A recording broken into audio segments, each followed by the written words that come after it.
Excuse me, sir. Are you a kind gentleman? Oh, no, you're not. Okay.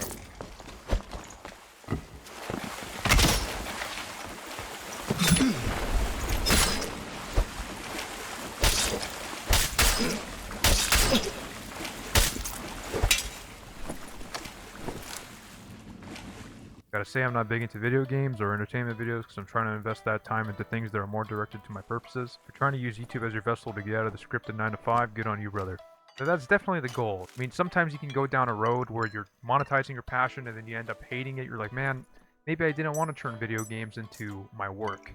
Because sometimes that happens to people. Sometimes people go out there and they become musicians and they monetize their music and then suddenly they realize that, oh, I kind of just loved music, I didn't actually want to live it and breathe it. You not only have to be passionate about what you do, but you have to be okay with living and breathing it if you're trying to monetize your passion.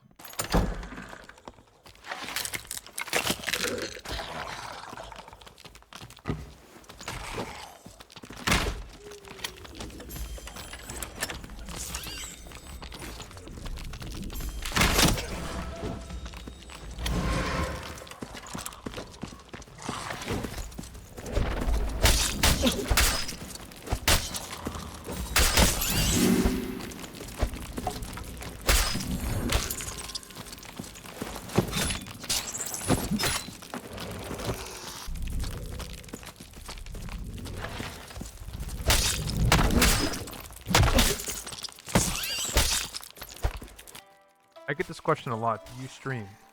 So I do not stream. I am actually very new to YouTube. I only started in August. I don't feel an intuition to start streaming yet. The calling right now is to continue to do the content. And the way I feel is I'll feel eventually I'll get to a point where I'm like, okay, yep, it's time to stream. I just feel like I will know. And for anybody who's trying to get into YouTube, the first thing is you literally have to be obsessed naturally. It's a natural thing. YouTube shouldn't be something that you force. I was literally so addicted to Dark and Darker, and this is what's fueling, my content creation. YouTube is a very hard game, man. You have to seriously love what you do. You have to be decent at what you do. And you have to make good content. Some days I'm like, man, what the hell am I gonna make today? Like, did I run out of content? Am I out of content? You just gotta keep going. If you love it enough to marry it, then you can make it in literally any industry.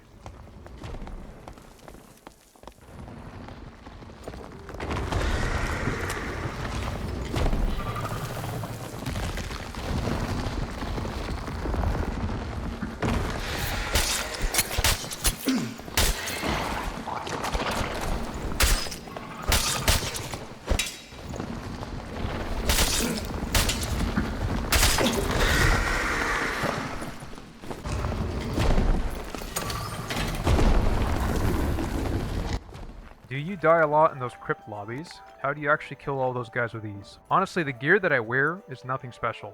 I mean, in this video, I am wearing a really insane necklace, but in the video that you were watching in the crypt lobby, I was wearing nothing special. That gear set was worth anywhere between 1,000 and 2,000 gold, maybe 2,500 gold, which is, you need that kind of gear if you're going to do solo 1v3s. If you want to get good at anything, you have to put in the time and you have to put in the effort.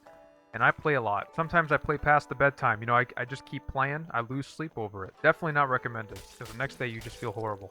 It always comes back to the same old fundamentals. When you die, you have to learn why you died. You have to pick your fights wisely. And you have to realize that running away and fleeing is not a weak move. How do I kill those guys with ease? Well, now you know that my gear isn't the best. You can just observe the gameplay. Observe the way I move, observe when I run away. It also depends on the class that you are. Someone told me a while ago that fighter is the worst class you can play in High Roller, or it's the weakest class, it's only good when you're starting off as a beginner. Completely disagree, man. Like, get out a piece of paper, notebook, and a pen, and write down your mistakes. What can I have done better next time? And guess what? If you do it next time and you die again, Get out the pen and paper again, write down what you could have done better again. Keep doing that and doing that and do that until you get better.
When was the last time you used Plate Fighter? What are the reasons for not using Plate Fighter? You move way too slow. The sword and shield method in this game, it's not like Dark Souls where sword and shield is actually your best friend. In this game, I think it's all about speed, high damage over that physical damage reduction. Generally, I have about 27% PDR physical damage reduction, and I perform decent. But I wouldn't perform as well if I didn't have the speed that I have. I mean, in all of these videos, I pretty much survive because of how fast I can move.